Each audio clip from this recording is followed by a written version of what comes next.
Natal e agora a gente vai seguir aqui com mais notícias, mais informações, mas falando agora sobre direito, Cláudio. Exatamente, porque toda segunda-feira aqui no Portal RDC, nesse horário, a gente conversa com o doutor Guilherme Colim, especialista aí em vários assuntos do direito. Tem o canal Saiba Direito, já está aqui com a gente. Doutor Guilherme, seja muito bem-vindo, muito boa tarde. Boa tarde, Cláudio, boa tarde, Cris. Boa tarde para você que está em casa. Doutor Guilherme, tem um assunto aí que causa muita polêmica, né? Que é o auxílio reclusão, né? Esse é o nome, né? Auxílio reclusão. Auxílio reclusão. E aí, quando se fala nisso, já está instalada a polêmica ali. Muitas pessoas, inclusive, contam com informações equivocadas. Bom, o benefício, para a gente começar o assunto, não é pago para o preso, mas para os seus dependentes. E não é todo preso que gera o direito de auxílio reclusão para os seus familiares, mas apenas aqueles que tiveram aí atendido os requisitos da lei previdenciária. Agora a gente convida você, então, para se inscrever lá no canal, como eu falei antes, ali o canal do Dr. Guilherme, Saiba Direito, que tem esses assuntos e outros assuntos, vídeos curtos, muito intuitivos ali para você, muito claros ali para você ter noção de vários assuntos ali. Se quiser se aprofundar, entre em contato ali, ó, Saiba Direito no YouTube, entre em contato com o Dr. Guilherme. Se possível, assistir o vídeo até o final, não pular as propagandas ali, né? Curtir, comentar e compartilhar com quem você quiser, que você acha que está passando por algum tipo ali de problema parecido. Bom, doutor Guilherme, começo lhe perguntando o seguinte, então, afinal de contas, quem é que recebe o auxílio reclusão e quais são os requisitos para tal? Quem recebe são os dependentes do segurado preso. Dependentes são os filhos, na maioria das vezes, filhos menores de idade ou incapazes para o trabalho, e cônjuges, na maior parte das vezes, eventualmente pode ser o pai ou a mãe. Quem é que recebe são estes, mas tem que ser segurado do INSS. O preso deve ser segurado do INSS. E os requisitos pós-reforma da Previdência. O preso deve ter cumprido a carência de 24 contribuições. Pela regra antiga, bastava uma única contribuição, agora se exigem 24 contribuições. E deve ser de baixa renda, e a baixa renda para finalidade de auxílio reclusão existe uma portaria interministerial que é divulgada todos os anos. Você coloca lá no Google, baixa renda, auxílio reclusão, e aparecerá. Agora, em 2022, a baixa renda para fins de auxílio reclusão é R$ 1.655. Pela regra antiga, valia o último salário de contribuição. E aí, inclusive, existia uma polêmica sobre a situação do segurado desempregado que fosse preso. Pela regra atual, a baixa renda será a média dos últimos 12 meses. Então, não será o último salário, será a média dos últimos 12 meses. Se der 1.655 ou menos, o requisito da baixa renda estará atendido. O STF tem decisões reconhecendo a flexibilização da baixa renda. Inclusive, na minha pós-graduação, essa foi a minha monografia, flexibilização da baixa renda para fins de auxílio reclusão. Então, os requisitos são esses, Cláudio. Baixa renda, R$ 1.655 em 2022, renda média, 24 contribuições, manter a condição de segurado, ou estar na condição de segurado quando da data da prisão, e o valor vai para os dependentes, não vai para o preso. Bom, doutor Guilherme, a gente tem aquela situação da prisão preventiva. Isso vale para o preso que já foi condenado ou quando tem prisão temporária, preventiva ali, decretada? Artigo 80 da Lei 8.213. Preso em regime fechado. Basta estar preso. Prisão preventiva, já foi condenado, não foi condenado. Basta estar preso. O requisito da prisão, o requisito é a prisão. Todas as prisões? Todas as prisões, exatamente. E me diga uma coisa, os filhos, doutor, os filhos do preso, eles também têm o direito a receber? Só uma que faltou aqui, o regime, aquele semiaberto, regime O regime fechado, semiaberto e o regime fechado. O regime, depois da reforma, apenas o regime fechado. antes da reforma, até 2019, mais atrás, o semiaberto estava incluído. Agora apenas no regime fechado. Tá, desculpe, Cris. Só regime fechado. Só regime fechado atualmente. Tá, mas aí não fica um pouco injusto isso, doutor? O filho do preso não vai ter direito daí? E a vítima? O filho do preso, o filho da vítima. O filho do preso tem direito, né? Tá, mas e aí? O filho da vítima. Isso aí. Olha, eu fui assaltado uns anos atrás. Será que meu filho ia ter que ter direito ao regime Porque eu fui assaltado, mas eu entendi a pergunta. Aí eu tenho o assaltante, foi preso e tem o filho dele, se ele estava pagando previdência... O filho dele tem direito. Assim, eu fui irônico agora contigo. Eu entendi, essa é uma crítica muito comum. O filho da vítima, imaginemos os casos de homicídio. Isso. Os casos de homicídio. O filho da vítima terá direito à pensão por morte. O filho da vítima terá direito à pensão por morte.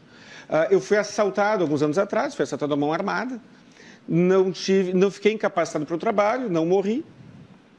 O INSS não precisa me pagar nada, mas se eu tivesse morrido, meu filho teria direito à pensão por morte. Se eu tivesse ficado com alguma sequela psicológica ou física, teria direito à aposentadoria por invalidez ou auxílio-doença. Mas isso é importante também, quem paga o INSS, né? E quem paga o INSS. Você contribui, não é funcionário, mas é autônomo e contribui. Eu pago o INSS. As pessoas têm que entender isso, né? Se eu for para a cadeia, como eu ganho, a minha renda é superior a R$ 1.655, o meu filho não terá direito ao auxílio reclusão. Mas se aquela outra pessoa que nunca pagou INSS for para a cadeia, o filho dele também não terá direito ao auxílio reclusão. A questão é que, normalmente, quando a pessoa está na cadeia, ela não consegue trabalhar e gerar renda, na maioria das vezes. E como é que o cara vai sustentar os filhos estando ele preso? E lembrando, o auxílio reclusão é para o filho de quem é segurado e, portanto, de quem pagou o INSS. Então, eu entendo a crítica, respondi com uma certa ironia, Cris, mas é uma crítica muito recorrente, só que ela é fundada numa premissa equivocada. Agora sim, né, doutor? É claro, a gente sabe que os filhos, né, do criminoso não têm culpa do pai ter saído da linha. Até porque nem todo preso saiu da linha. Tem muita gente que é presa preventivamente. Sim, às vezes. E no final, nem condenado, nem processado é. A pessoa é presa preventivamente e depois é liberta sem sequer ir a julgamento. Agora vamos supor aí, né, no caso daqueles que são realmente criminosos, que são traficantes, que atacam crianças, né? Isso é revoltante, porque quem paga isso é a sociedade. Não seria melhor que ele pagasse, então, para sobreviver lá dentro? Cris, não é a sociedade que paga. Quem paga é o INSS. Quem paga é o INSS. Nada contra a gente debater se o INSS deve ou não pagar. Sim. Mas a questão é a seguinte, Cris.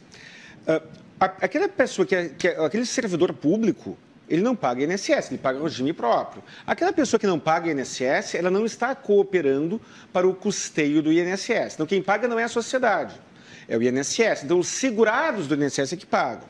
E o INSS é o Instituto Nacional do Seguro Social.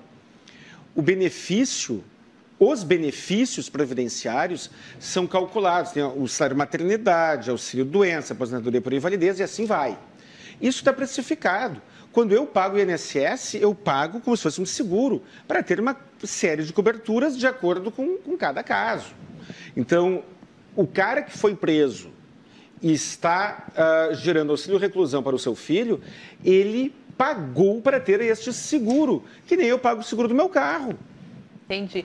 Bom, a gente também tem que pensar, né, doutor, que existe, né, uma mentalidade, assim, de que a cadeia tem que ser um lugar ruim, que não tem que ter não sei o quê, mas, na verdade, a gente sabe que aquelas pessoas que estão presas com uma condição ruim, que a gente sabe que não tem as coisas básicas lá, né, o papel higiênico e tal, que é muito mais fácil ela se arrebanhar para o crime lá dentro. Então, ela vai voltar para a sociedade. Sim. Porque não temos pena de morte, né? Sim, ela vai voltar. Não temos. Então, não adianta a gente querer que seja ruim, porque essa pessoa ela vai voltar a conviver com a gente. Eu concordo plenamente e mais. A pessoa que está na cadeia, não sei se ela cometeu um crime ou não, a maioria cometeu crimes.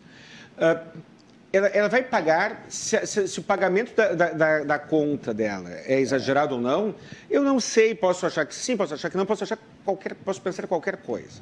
O filho daquela pessoa não tem culpa. E mais, quando eu pago o INSS, eu pago no teto o INSS, eu pago na alíquota maior, eu pago 31% do teto, e eu pago com gosto e quero que o meu dinheiro sirva para pagar o auxílio reclusão, porque ele, em certa medida, reduz os riscos de que o filho do preso venha me assaltar quando eu estiver num semáforo. Porque não teve condições de porque não teve esse amparo. Mínima. Não teve esse amparo mínimo. Se a cadeia regenera, se não regenera, bom, isso aí vale um outro programa que é um tema muito interessante. Sim. Um tema muito interessante. E, inclusive, nós vivemos uma caça às bruxas contra os ex-presidiários. Sim. Dependendo da tua profissão, tu volta para o trabalho. Ah, não, mas tu é ex-presidiário, mas tu está na condicional, tu está isso, tu está aquilo, tu está naquele outro. Sim. E aí as portas se fecham. Como é que o cara vai voltar a trabalhar e vai voltar a produzir? Como é que ele vai voltar a se ressocializar se as portas da sociedade estão fechadas para ele? Mas isso é um outro assunto, né? Não é o tema de hoje, né? Sim, e a questão do preso, de ser preso e tal, de cometer um crime, ser preso, o pagamento da conta é o tempo recluso daquela pessoa. Isso, né? não é o filho passando fome. Exatamente. Aquela pessoa até porque, vai pagar com o tempo dela, preso. Como falei no início, o preso que gera o auxílio reclusão é aquele preso que trabalhava e pagava o INSS. Importante falar isso. E como é que é calculado o valor desse benefício, né? Porque o senhor já disse, né, que para ter direito ao benefício segurado tem que ter a baixa renda, né? Até o limite lá que o senhor comentou. Mas Isso. E como é que é calculado o valor? O benefício de auxílio reclusão é calculado pelos mesmos critérios da pensão por morte. A baixa renda, ela é um teto, ela é um limitador que exclui quem não se enquadra neste requisito. São, pela regra atual, a média dos últimos 12 meses. Mas isso não significa que o contribuinte, que o segurado não possa ter, inclusive, uma média maior. Eu, como falei agora há pouco, pago o INSS no teto. Digamos que eu passe a pagar o INSS sobre um salário mínimo e fique 12 meses pagando o INSS sobre um salário mínimo. Ou vamos imaginar que eu pare de pagar INSS e seja preso durante o período de graça. E a minha média de contribuições fique dentro dos R$ 1.655. Beleza, a minha média ficou dentro dos R$ 1.655. Eu preso gerarei o benefício de auxílio reclusão para os meus filhos. Mas eles receberão a média, será apurado, o benefício deles será apurado a média de todas as minhas contribuições, e então eles receberão 60% desta média, que passará bastante de R$ 1.655. No meu caso, eu pago sobre o teto, eu paguei a vida toda. Então, o valor do benefício poderá ser superior aos 1.655 e poderá ficar no salário mínimo. Depende da média. Tá, e o filho do pai que é preso em regime fechado por débito alimentar, ele vai ter auxílio reclusão também? Cláudio, se nós conversarmos, se nós procurarmos no Google, nós encontraremos muitos advogados previdenciaristas dizendo que não. Eu sustento que sim, e nunca tive a chance de ajuizar um pedido de auxílio reclusão para filho de pai preso por pensão alimentícia. Quem diz que não cabe, argumenta que a prisão civil, por ser civil, obviamente, ela não tem natureza penal, e por não ter natureza penal, ela estaria fora. A questão, e aí eu estou argumentando, apresentei o argumento contrário ao meu pensamento, agora apresentarei o meu pensamento. O artigo 80 da Lei 8.213 fala preso do regime fechado. E se a prisão por débito alimentar for no regime fechado, ele está dentro. Não encontrei jurisprudência, não encontrei decisões judiciais discutindo isso, e ficaria muito grato, ficaria muito satisfeito, ficaria muito empolgado se aparecer no meu escritório uma pessoa dizendo: meu pai está preso por débito alimentar e eu quero pedir o auxílio reclusão. Mas, infelizmente, não apareceu ainda, e eu ficarei muito entusiasmado de defender essa tese em juízo. Bom, e agora eu vou pegar o doutor Guilherme aqui, ó. E quando o preso tem filhos com mães diferentes? Com mães diferentes, que é uma situação muito comum. Ou então é casado com uma mulher e tem um filho com a outra, aí elas dividem o valor? Isso é uma situação muito comum, divide o valor. Pensão por morte divide o valor entre todos os dependentes, auxílio reclusão divide o valor entre todos os dependentes. Não, então, em partes iguais, não tem problema o sujeito ter filhos com mulheres diferentes. O que atrapalha é que a fração de cada uma será menor, né? Tu, por exemplo, que tem 2 filhos, né? E eu também tenho 2 filhos com mães diferentes. Né? Aí, mas não tem problema, então. Divide lá e tal. Não tem problema. O importante é pagar o INSS. Isso a gente tem que deixar claro aqui, que essa confusão eu já vi muito. Mas eu não vou pagar o salário de preso. Aí tem muitas, ganha 9 mil, ganha 10 mil, ganha não sei quantos mil, ganha 5 mil. Eu não vou pagar. Não confunda também o custo de um preso pelo presídio, dividido pelo policial, pela alimentação. Isso é outra coisa. Nós estamos falando da questão do INSS. Sejamos práticos. Sejamos práticos. O que eu diria, o que eu digo? Se você pagar o INSS, você terá toda a proteção previdenciária. Vamos ver um exemplo. Você que está assistindo, digamos que aconteça, você que está assistindo, seja um profissional do crime. Mais um motivo para você pagar o INSS em dia e cumprir os 24 meses. Porque se você for baleado pela polícia, você deixará para os seus dependentes a pensão por morte, terá direito à aposentadoria por invalidez. Se você for para a cadeia, seu filho terá direito à pensão, ao auxílio reclusão. Mas digamos que você seja um motorista. Você é um motorista que gosta de dirigir em alta velocidade. Quando você se arrebentar abraçando um poste com seu carro, você terá a aposentadoria por invalidez. Você gosta de esportes radicais? A mesma coisa. Porque eu adoro esportes radicais. Então paga o INSS no teto.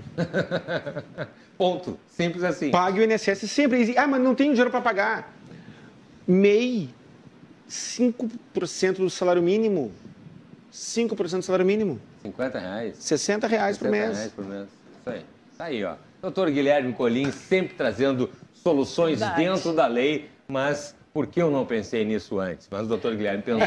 Aqui, o pessoal em casa que tiver alguma pauta para o doutor Colim dentro, claro, né, das especialidades, nos manda lá, né, pela rede social. A gente já me pediram sempre a contribuição mágica. Essa aí todo mundo gosta. Depois a gente vai voltar a falar sobre a contribuição mágica. Nem me fala, você está para ser revogado. Não tá então tá. Então a gente vai voltar a falar. Aliás, semana que vem, o vídeo da semana passada está subindo hoje para o canal Saber de Mim. Exatamente, sobre os vigilantes. Sobre os vigilantes, é muito importante. E a semana que vem a gente vai ter daí esse vídeo aqui subindo lá para o canal. Mas ao vivo na semana que vem, eu já vou adiantar, Dia da Alienação Parental, a gente vai trazer aqui o doutor Guilherme Colim falando sobre conquistas importantes, né, doutor Guilherme? Exatamente, dia 25 de abril, dia de conscientização contra a alienação parental, estaremos aqui falando sobre esse tema e sobre a situação, né, sobre uma importante vitória que nós, que lutamos contra a alienação parental, tivemos no Congresso Nacional recentemente. Imperdível. Contatos, por favor, doutor Guilherme. Contatos. Telefone fixo, 51 32 28 12 19. Celular e WhatsApp, 51 999 85 7991. Redes sociais, CRJ Advogados, no Instagram e no Facebook. E o meu Instagram pessoal, colim.guilherme. E agora o principal, por favor, saiba direito. Pode mandar uma mensagem, uma dúvida, uma sugestão de tema. Não consigo responder a todos, mas me esforço para isso. E se inscreva no canal, ative as notificações e, por favor, não pule as propagandas. E compartilhe sem moderação. Doutor Guilherme Colim, muito obrigado por sempre, tá bom? Parabéns pelo trabalho. Muito obrigado.